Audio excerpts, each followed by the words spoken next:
De acordo com o relatório Justiça em Números do Conselho Nacional de Justiça, no ano de 2020 foram ajuizadas cerca de 31 milhões de ações perante o Poder Judiciário. No ano anterior, o relatório indicava que um processo no Tribunal de Justiça do Estado da Bahia demoraria cerca de 6 anos para ter uma sentença de mérito proferida. E, considerando a fase de execução, o processo poderia chegar a mais de 10 anos sem ser extinto e baixar. Preocupado com essa situação do Poder Judiciário, o CNJ e o legislador do Código de Processo Civil instituíram o chamado Tribunal Multiportas. Por meio deste instituto, esses órgãos incentivam que a sociedade busque meios alternativos para a solução de conflitos, sem recorrer unicamente ao Poder Judiciário. Olá, meu nome é Caio de Albergaria, eu sou advogado do Núcleo Imobiliário e Agrário da Moselo Lima Advocacia e, no Opinião Legal de hoje, eu te convido para batermos um papo sobre arbitragem imobiliária.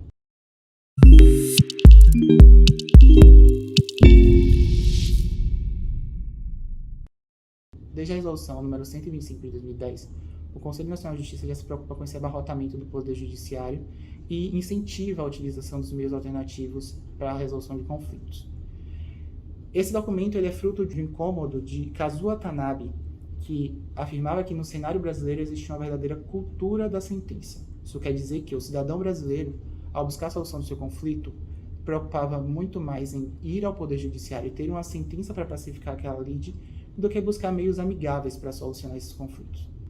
Com essa resolução de 125 do CNJ, o legislador do Código de Processo Civil de 2015 vem para fortalecer o Tribunal Multiportas. Por meio deste instituto, o Estado proporciona ao cidadão mais formas de resolver o seu conflito. Então, o cidadão não fica limitado apenas ao Poder Judiciário. Ele pode escolher a mediação, a conciliação e a arbitragem.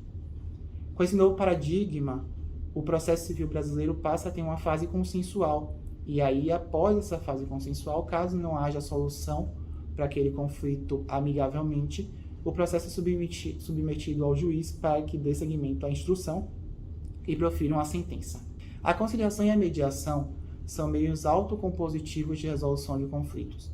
Isso quer dizer que o terceiro escolhido pelas partes, ele apenas orienta e sugere formas de resolver aquela lide, enquanto a arbitragem é um meio heterocompositivo de solução de conflitos, em que um terceiro, denominado árbitro, ele faz o lugar do juiz e profere uma sentença arbitral naquele caso.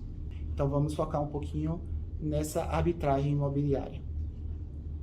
O processo arbitral, ele tramita perante uma câmara de arbitragem e as partes que instituíram aquele procedimento arbitral, elas escolhem um profissional especializado, que vai ser denominado árbitro, para proferir uma sentença arbitral que é apta a formar coisa julgada e tem força executória.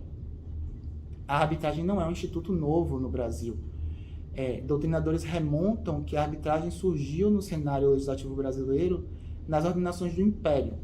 O que acontece é que, recentemente, o procedimento arbitral tem ganhado fama e tem se disseminado pelos mais diversos ramos do direito.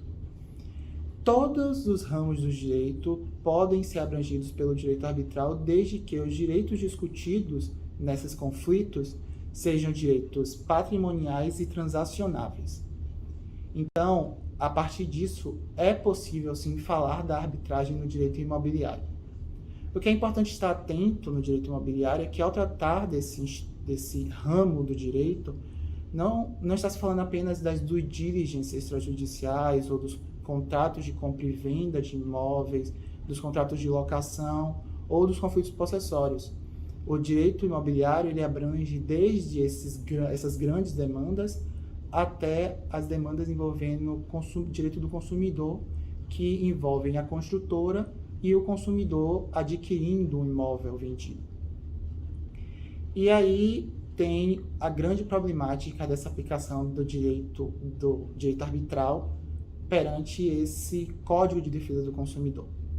A maioria da doutrina consumerista entende que não é possível utilizar arbitragem no direito do consumidor, porque uma cláusula arbitral no contrato de adesão seria nula de pleno direito e, portanto, deveria ser declarado assim pelo juiz. Portanto, isso cria um pouco de receio das empresas ao instituir o direito arbitral nesses contratos de direito do consumidor. No entanto, nas outras lides envolvendo direito imobiliário, é plenamente possível que haja essa fixação de uma cláusula compromissória arbitral. As demandas imobiliárias, por vezes, elas demandam um procedimento técnico especializado, um alongamento de provas que o Poder Judiciário não está apto a fornecer.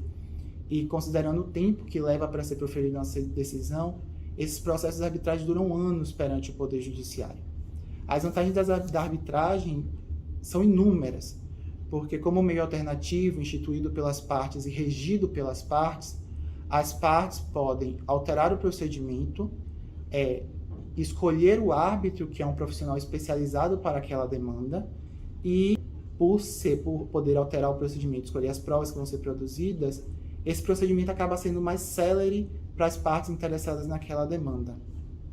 Hoje nós não chamamos mais a arbitragem de um meio alternativo ao Poder Judiciário, mas sim de um meio adequado para a solução de conflito. A ideia da arbitragem não é fugir do Poder Judiciário. A ideia da arbitragem é proporcionar aos envolvidos naquela demanda uma resolução célere e especializada sobre aquele tema. Além disso, a arbitragem, via de regra, ela é sigilosa. Ela só deixa de ser sigilosa a partir da escolha das partes. E sendo sigilosa, ela resguarda a privacidade dessas grandes empresas e dessas pessoas envolvidas nessas lides imobiliárias. É importante destacar que a maior parte da doutrina entende que a arbitragem é jurisdição. Então, não há justificativa para um receio quanto o respeito ao devido processo legal. Enquanto jurisdição, o árbitro ele é obrigado a respeitar e seguir todos os desdobramentos do devido processo legal, considerando o contraditório, a ampla defesa, a imparcialidade, tudo isso deve ser respeitado pelo árbitro.